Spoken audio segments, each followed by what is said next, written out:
I had to do this one. This is a conspiracy theorist nut, and I believe a conspirator in the Russian involvement with our elections and the Trump campaign, Roger Stone. I'm just going to play this and let you listen to this guy for yourself. Your response to this New York Times allegation? Well, in your introduction, I think you meant alleged contacts with the Russians, because this is entirely unproven, largely because it's false. The New York Times story essentially reprises pretty much a story they ran on January 20th, the day of the inauguration, which alleged that the government and the intelligence services have emails and transcripts now of intercepted conversations and financial records that show that the Trump people, principally Paul Manafort, myself, and somebody named Carter Page, who in all honesty I've never heard of, had contacts with the Russians. No one has ever seen these documents. These are what the CIA calls assessments. But you're saying you haven't had that. There are none. There are no documents to be seen. Have you been to Russia? I have never been to Russia. I have no contacts in Russia. I had no contact with any representatives of the Russian state or Russian intelligence. See, now that's total bullshit, because he had contact with Julian Assange of WikiLeaks, and those were the guys who got their information from the Russians. So what he just said is total bullshit. Sorry, but I had to jump in there on that one. I had no knowledge, pardon me, I had no contacts with people who might have been a go-between without my knowledge. So that's your denial on the record. It's not denial. It is. And then at the same time, though, you have been a figure throughout this debate, and you've known now President Trump for a long time. Take a listen to John Podesta talking about this and you. Russian diplomats have said post-election that they were talking to the Trump campaign. Roger Stone in August foreshadowed the fact that they had hacked my emails, and those would be forthcoming when he said that he was in touch with Julian Assange and WikiLeaks. Carter Page, one of Trump's foreign policy advisors, went to Russia before the Republican convention and met with the person in the Russian hierarchy who was responsible for collecting intelligence. The view is that you did have some inkling.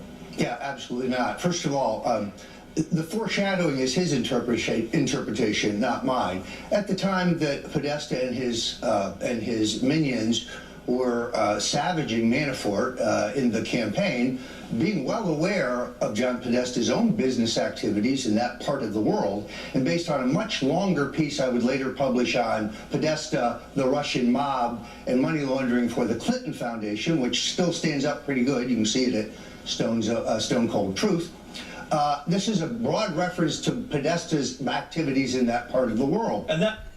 Did this guy just push his book? Yeah, he did.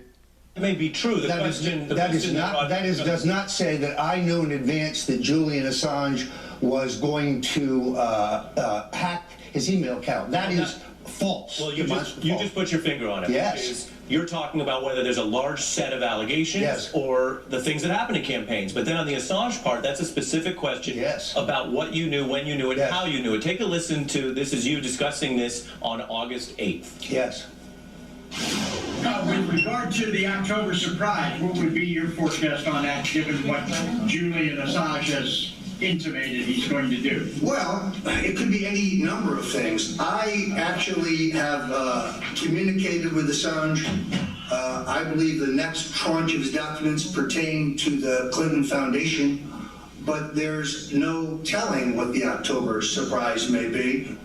Was that you implying then that you knew what was coming? No, it was actually I said I didn't know what else was coming. The Clinton Foundation one did not have to be a genius to know.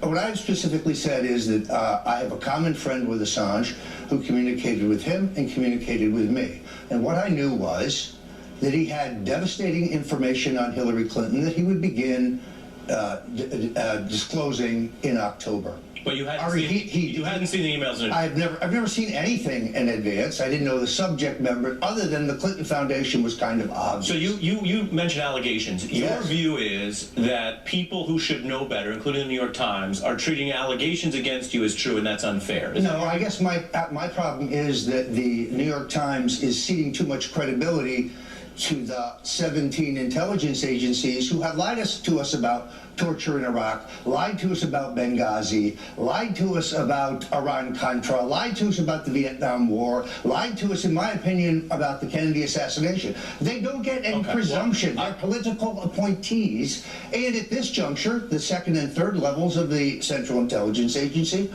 are Obama appointees. Okay, so given that, And somebody is leaking. we're not going to resolve the JFK assassination issue today. We're not trying to. But if you want to have me back to talk about that, we can do it. But at the same time, Roger, you also have people detracting you because of the allegations you make. For example, you have attacked John Brennan without any evidence and said that he's some sort of mole for the Saudis, or that he converted. Strongly urge you to write my book, read my book, Making the President 2016. I think he gets virtually an entire chapter in which I make my case. Right.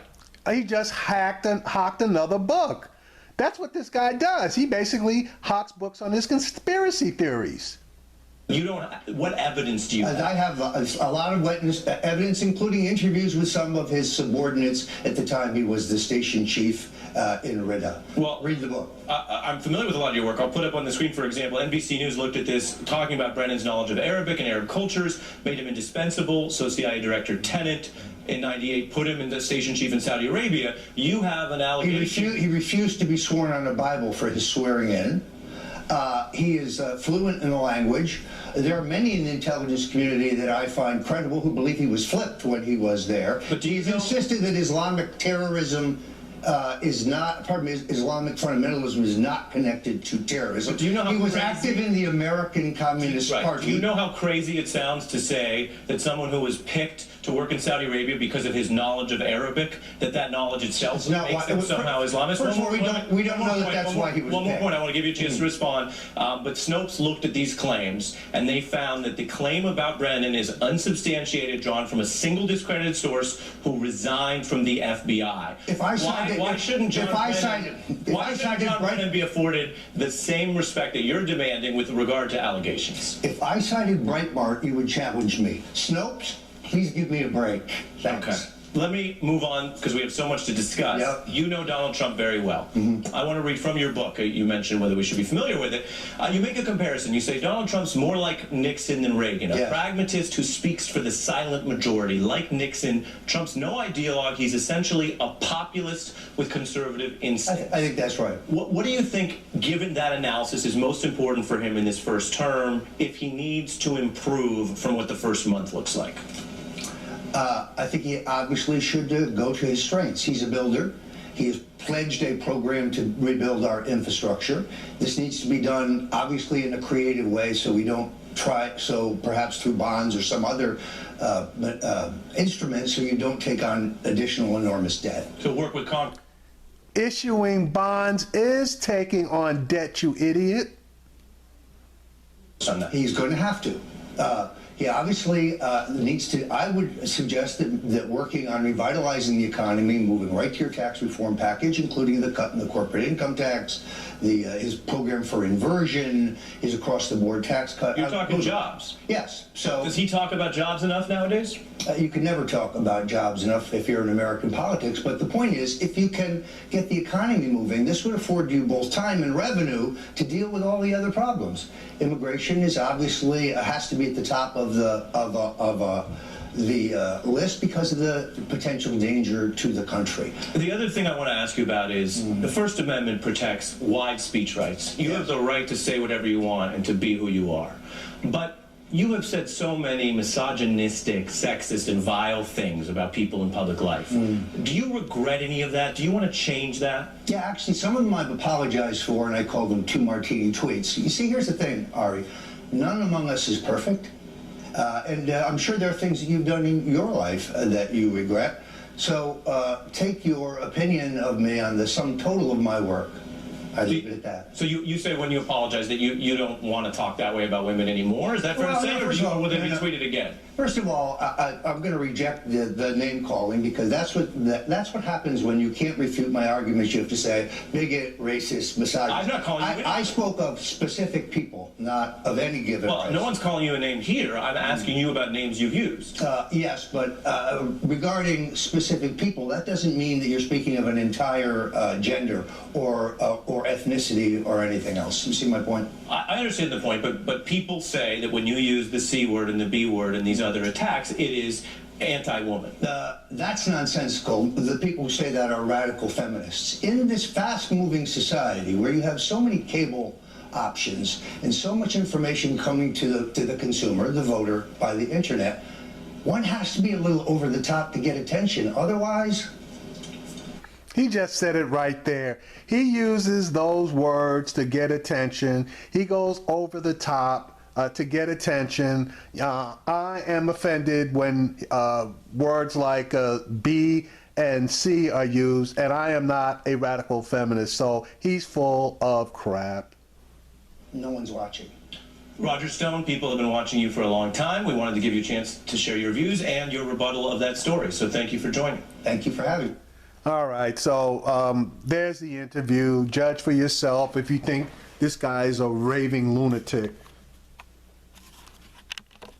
All right, here's the rebuttal to all that crap that you just heard. David Corn, an MSNBC analyst, and David Rothkopf, CEO and editor of Foreign Policy. A lot to pick over there.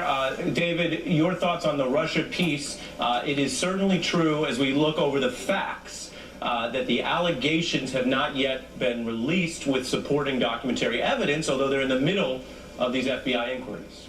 Yeah, and if you're in the middle of an FBI inquiry, the FBI is not going to confirm or even deny that it's looking at Roger Stone or Paul Manafort or Carter Page, Michael Flynn, or anybody else.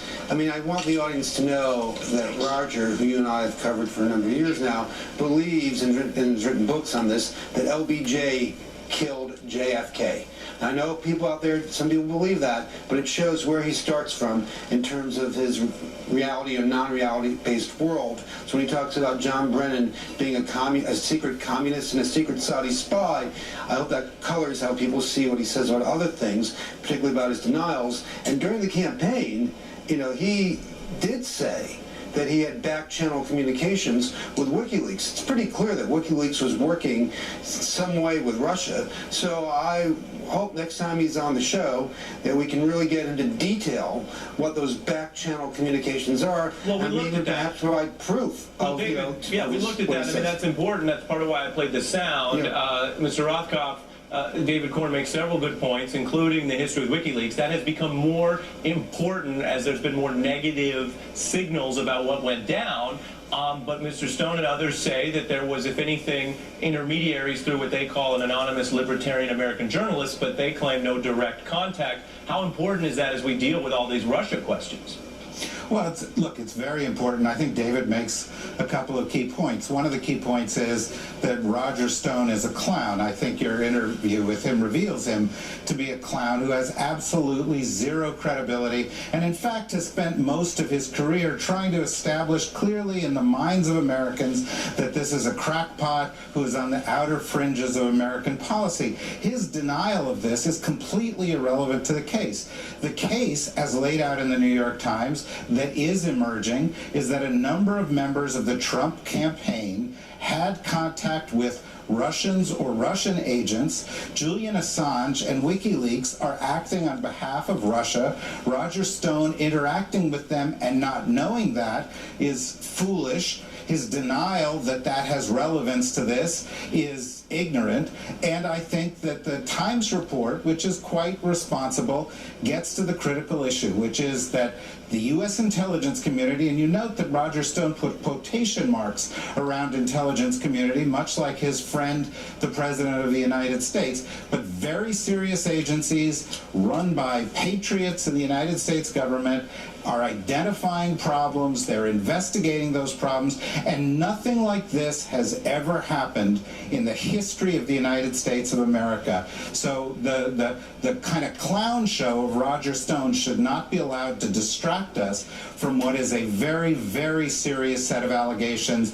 that are being investigated by the whole range of U.S. law enforcement and intelligence services in a very serious way.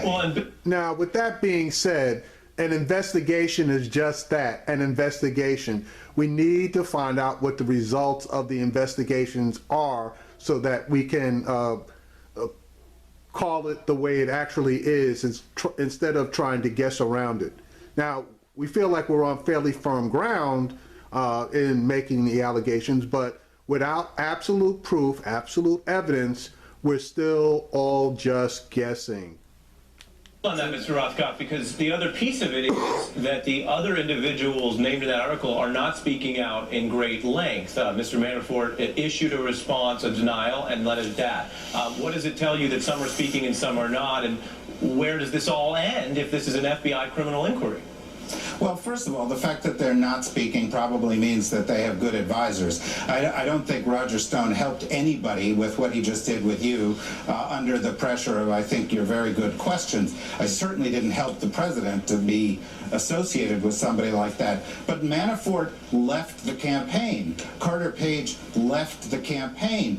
And we are not talking about another portion of this story, which is really relevant, which is that these are not the only people that the FBI and the CIA are investigating. They're investigating other ties, and as you know, the Trump kids, Donald J. Trump Jr., have had business dealings there. Right. Jared Kushner has had business dealings there. Right. Let me bring back David Corn on that, because David Corn, you have been reporting on this since during the campaign. You were judicious. There were things you came into contact with, we now know, such as the so-called dossier that you did not release at the time. But walk us through what more we know now from then, and if you want to respond to anything Mr. Rothkopf said. Let me focus on what I think is a key point that's gotten some attention but not enough with the Michael Flynn resignation.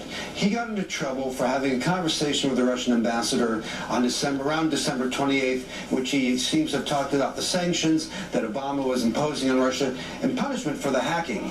And then he either lied or didn't lie about it to Mike Pence, and we still don't know what went on between him and Trump on this. Those same stories that revealed that proved to be true, also said, and I give Washington Post credit for this, that his conversations with the Russian ambassador in Washington began before the election. Critical. Think about that. Yeah. Think about, this is why this is important.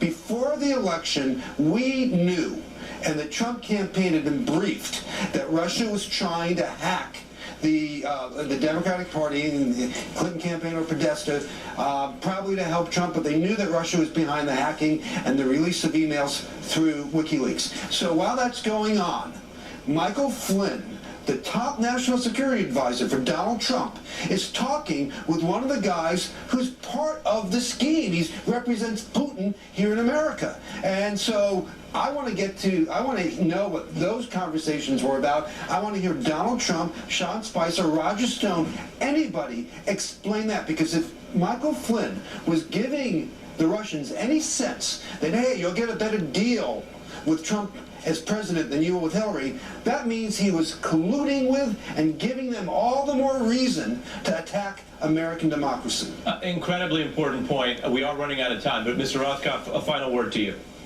Well, look, Michael Flynn lied to the Vice President of the United States. Why did he lie to the Vice President of the United States?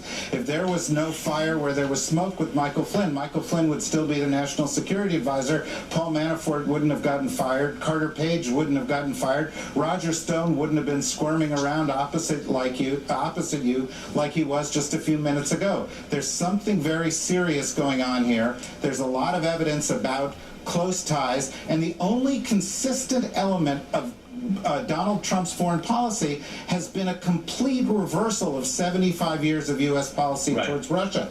So, you have to say, why is this man in a place in foreign policy that no American foreign policy leader of the past 75 years has ever been?